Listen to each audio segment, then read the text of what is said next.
आज आप देखते हैं दुनिया में लोग हुकूमत के लिए लड़ते हैं, झगड़ते हैं।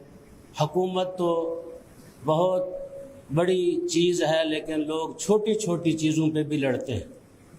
किसी इमाम बारगाह की सदारत पे, मस्जिद की सदारत पे, मदरसा की प्रिंसिपली पे, और भी इससे नीचे आ जाएं तो घर के अंदर भी सरबराही पे झगड़ा होता है। कभी कहता है मैं बन जाऊं, कोई कहता है मैं बन जाऊं।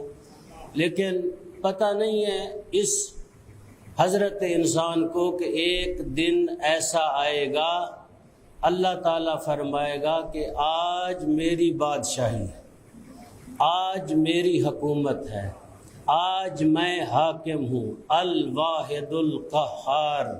कुरान में है कि मैं ही एक ही हूँ जो क़हार हूँ।